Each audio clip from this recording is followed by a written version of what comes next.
Okay, so you're a nutrition professional. It's 2021. We're about to be 2022 really, really shortly. And you're probably wondering, what can I be doing for my business? So before we go any further, make sure that you like, subscribe, and turn on notifications for the Sports Nutrition Association YouTube channel. And we're about to get into this video with some top tips for nutrition professionals in 2021 right now. I've interviewed 3 of the top business consultancy professionals we know in the industry to find out what their top tips for nutrition professionals are in 2021. In this video, we'll be going through the tips as it relates contextually to people who are just starting out. So beginners, people who have been in the industry for a few years. So those who are moderately experienced and those who have been in the industry for 5+ years and are in a pretty good position with their businesses. And we're going to have a couple of different levels of advice as it relates to them because, of course, everything is contextual. You know, a lot of people will go, well, you got to find your niche. Well, how do you know your niche? How do you know if you actually love, spending quality time with these people? And you're kind of like, Sally, let's just get you sleeping and walking and drinking some water first. Don't worry too much about the caffeine. It's out of sequence. It's 2021. People don't fall for this shit anymore. People can see straight through it. You've got to be yourself. You can't have some sort of persona online and then people maybe meet you in person and you're boring as shit.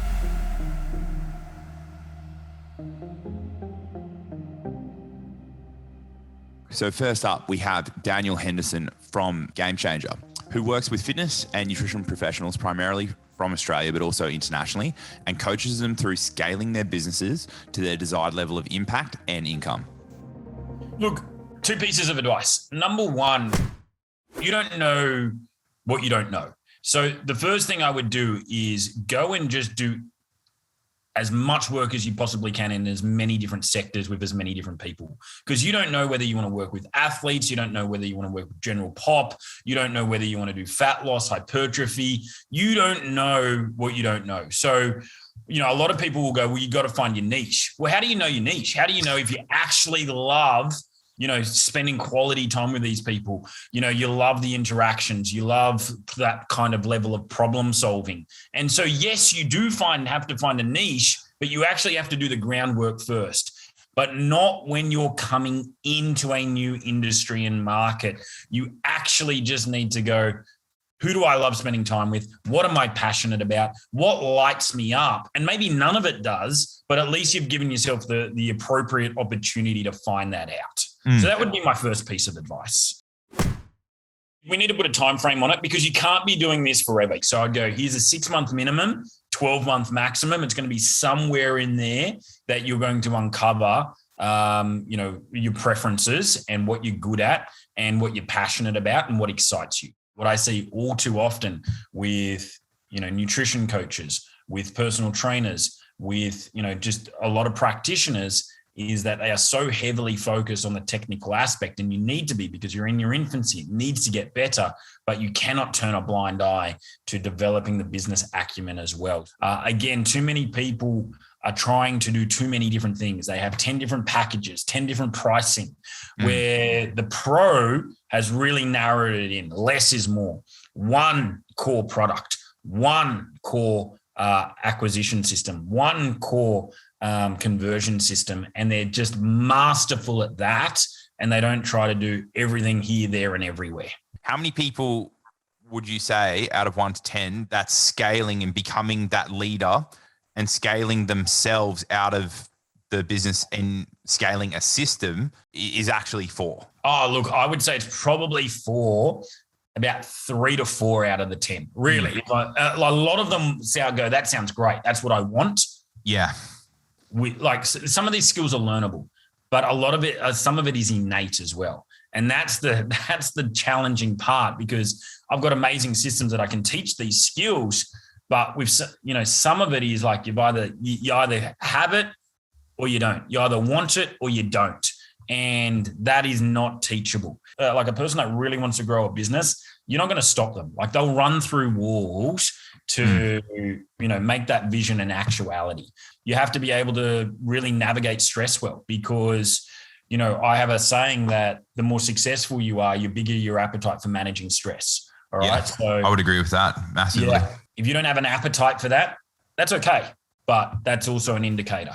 Next up, we have Pete Tansley. Pete works with fitness and nutrition professionals from all over the world to help them create businesses that can provide them with the lifestyles that they're wanting from both a profitability and a work-life balance perspective.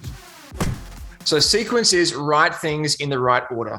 So imagine you've got two nutrition clients or fitness clients you're working with.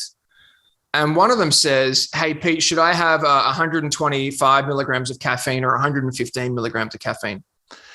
And you're kind of like, Sally, let's just get you sleeping and walking and drinking some water first. Don't worry too much about the caffeine. It's out of sequence.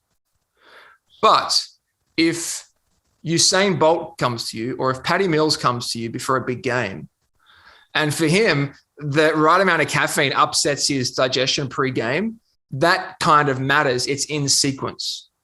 So in business, a lot of people are worrying about shit that's out of sequence.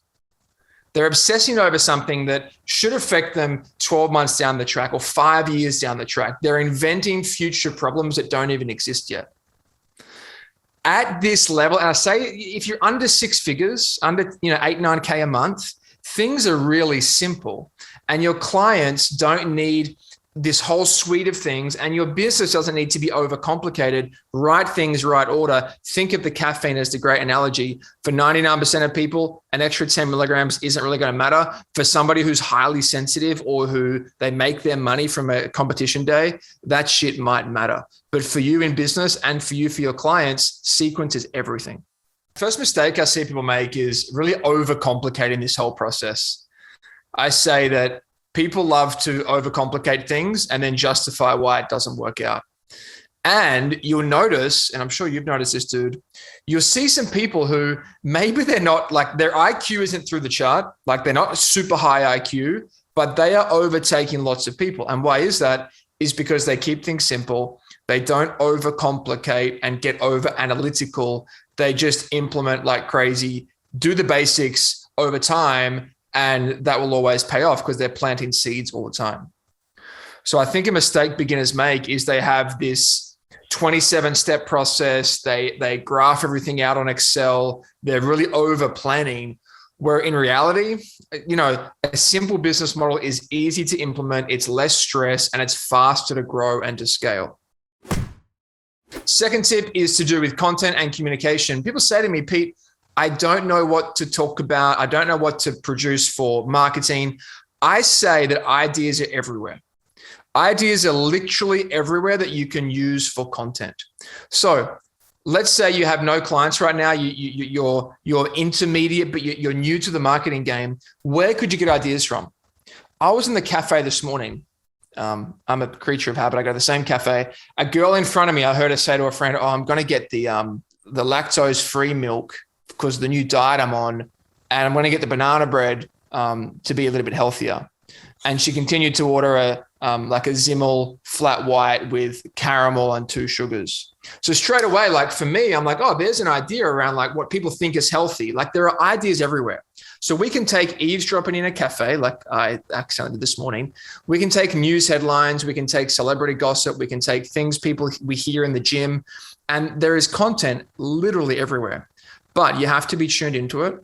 You have to have your antenna up, because what intermediates do as a mistake is they learn all this new stuff. They go to a course, they go to a seminar, they get a new certification, and they start talking in a language that might impress your peers. It might impress your teachers, but it's not going to land with your prospects. So unless you're teaching to fitness professionals or highly qualified trainers, you need to speak at a level that your prospects can relate to. And how do you do that? You study, you collect data, you listen. On your phone, I'm going to hold mine up, you should have a document or a note or on your notebook where you're constantly writing down ideas. These ideas can come in the form of questions from prospects if they fill out a questionnaire, questions in enrollment calls, the questions that clients ask you, even the questions that you've heard 10,000 times from clients. There are ideas and concepts and headlines and hooks everywhere, but you have to have that antenna up. Energy and time management. They're focusing on too many things. Their day is either not booked at all, like they're just like a leaf in the wind, and every distraction, every beep, every Instagram notification like derails them for an hour, or their day has like 12 things on their to-do list, and they're constantly like in this hustle mode, but they're working on shit that doesn't really move like the business needle forward. Like they're doing all this stuff and they're busy. And like the catchphrase of these people is like, how are you, dude? Oh, I'm so busy. You think you're busy? Let me like out busy you with my story. But they're working on stuff that's like fixing a logo, changing the header, checking emails 12 times a day. Like, yeah, they're busy, but you're working 60 hours a week. And for ease of math, let's say they're doing 50K per year. Cool. So you're going to double your hours to earn 100K. Like there becomes a point where we have to turn off the hustler, which is needed sometimes. We have to be willing to hustle. But we have to turn off that hustler and start thinking, right, what are the things that get my clients better results? And what are the things that bring me new opportunities? And everything else needs to be pushed to like Friday afternoon, end of week, quickly get them done. Because during the week, I'm going to work on stuff which moves me forward. What's the shit that actually keeps clients getting results? That's priority 1. Priority 2 and 3, bring new people in and then get some of those to enroll in the future. That's it. Business comes back to a game of skills. Yeah. And I kind of think of this as like stroke volume for a heart. Like a healthy heart beats less and pumps more, right? Yeah. So LeBron James training basketball will get more done in an hour than you and I would combine. So we need 3 hours to do his 1 hour, right? Yeah. So the business multiplier is working on your skills. Finally, we have Lee from Lethal Digital. The Lethal agency handles some of the branding, design, websites, and ad accounts for some of the biggest names in the industry. And coincidentally enough, they do all of the association's websites. So if you like them, then you know who to thank. Straight away, that puts people off straight away because, I mean, let's face it, I don't want to be sold to. But if it's all about trying to build that relationship with that individual, that's where, a lot of people sort of fall down because it's all about, they're just trying to promote their 6-week challenge or nutrition, online coaching, whatever it may be. But without that sort of nurturing process to build the authority in your space, keeping in mind, a lot of these people are relying on your website, your social media to build that relationship. And if they haven't got that already, and you're just trying to shove these promos down their throat of 50% off, buy one, get one free, that's not the right way to sort of launch anything. And if you haven't built that brand awareness, no one knows who you are and what you stand for. And yeah, it starts to fall down in long term, and it's all about building your brand. So without that, do you really even have a business? When they say, we've got 30,000 influencers, and we look at the insights and only 60% are males over in India, it's sort of like, well, is that your audience? I don't think it is. I mean, so it all comes down to understanding who your target audience is, what are their pain points, what are their issues right now, and really getting to the nitty-gritty. Is it weight loss? Is it maybe they've had a child and they're trying to lose that excess stomach fat or whatever it may be? Then you can sort of target your messaging and sort of position yourself as that authority in that space. Now, you can't be everything to everyone. So you really have to try and hone in on exactly what your messaging is. And it's basically you have to understand your audience and also understand who you are as an individual. What is your business goal? Where do you want to, how do you want to be perceived in the industry? To me, it doesn't really matter if you're starting out or if you're being established for 10 years. It all comes down to really educating your audience, because if people see that you're educating them, they're learning something from you, you're not doing the hard sell, you're not flogging these promos to them, but they've signed up to your mailing list, they've downloaded your free reports, your ebooks, whatever. They're following you on social and they're actually learning something, and you've built that, that digital connection with someone, that emotional connection that they think, I love everything they stand for. It doesn't matter what they promote, what they end up sort of releasing or launching.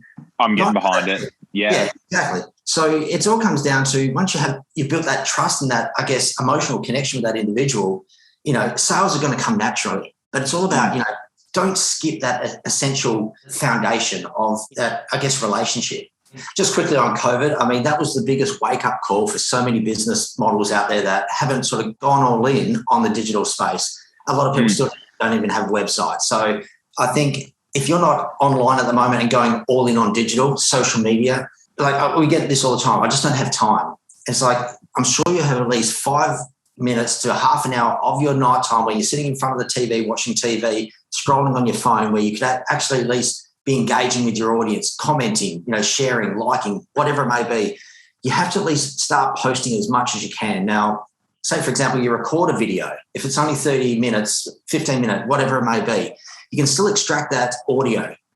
So you've now got a podcast. You've got video. So you've got the visual component for YouTube.